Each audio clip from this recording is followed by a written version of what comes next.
Hello बच्चों, so the question here is in both water and dimethyl ether, oxygen atom is central atom. Okay, यहाँ पे water हो या dimethyl ether हो, oxygen central atom है and has the same hybridization.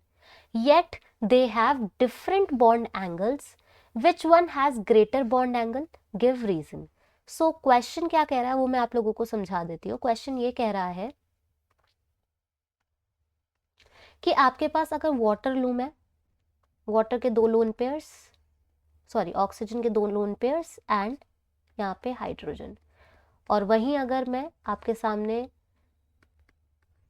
Dimethyl ether लूँ तो वो भी कुछ इस तरह से हमें दिखता है. ठीक है, तो ये दो आपको क्या दे रखे हैं, दो कंपाउंड्स दे रखे हैं, एक वाटर एक डाइमिथाइल ईथर.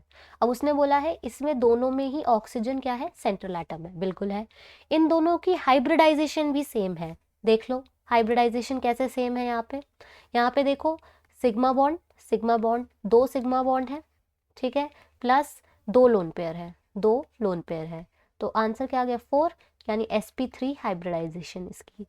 अगर मैं यहाँ देखूं तो यहाँ पे भी दो सिग्मा बॉन्ड है प्लस दो लोन पेयर है, आंसर आ जाएगा 4, यानी sp3 हाइब्रिडाइजेशन है. तो बिल्कुल बात सही कही है कि सेम हाइब्रिडाइजेशन है और ऑक्सीजन सेंट्रल एटम है. येट दोनों ए और बी कंपाउंड में जो बॉन्ड एंगल है वो डिफरेंट है. दोनों में बॉन्ड एंगल डिफरेंट है. वो कैसे और किसका बॉन्ड एंगल ज़्यादा होगा उसका रीज़न आपको देना है. तो बेसिकली अगर मैं इस वाले कंपाउंड को देखूं तो इस वाले कंपाउंड को अगर मैं दोबारा से एक बार ड्रॉ करूं आपके सामने तो ये दो लोन पेयर हो गए, ठीक है, और यहाँ पे मैं एक कार्बन और हाइड्रोजन इस तरह से दिखा देती हूँ, है ना. तो यहाँ पे क्या हो रहा है, due to the presence of two bulky groups, दो बल्की ग्रुप की प्रेजेंस की वजह से, CH3 is a bulky group, दो बल्की ग्रुप की वजह से यहाँ पे क्या आ रहा है, स्टेरिक हिंड्रेंस आ रहा है. क्या आ रहा है, स्टेरिक हिंड्रेंस आ रहा है, जिस वजह से ये दोनों एक दूसरे को पुश कर रहे हैं, और पुश करने की वजह से यहाँ पे जो बॉन्ड एंगल है वो इंक्रीज हो जा रहा है.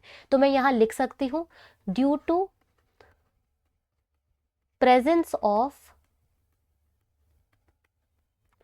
two bulky groups in dimethyl ether,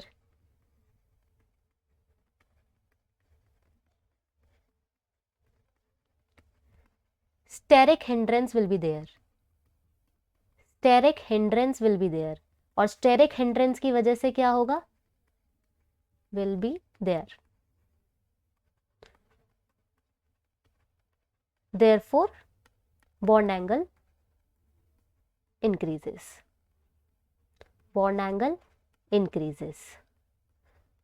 तो ये दोनों स्टेरिक हिंड्रेंस की वजह से आपका क्या करेंगे, एक दूसरे को पुश करेंगे इन डाइमिथाइल ईथर. जबकि यहाँ पे दो छोटे छोटे ग्रुप्स हैं. H group is very small group, लेकिन CH3 ग्रुप क्या है, बहुत बड़ा ग्रुप है. स्टेरिक हिंड्रेंस ज़्यादा होने की वजह से ये दोनों एक दूसरे को पुश करेंगे. पुश करने की वजह से बॉन्ड एंगल यहाँ का बढ़ जाएगा. दैट इज वाई यहाँ पे इसका ग्रेटर बॉन्ड एंगल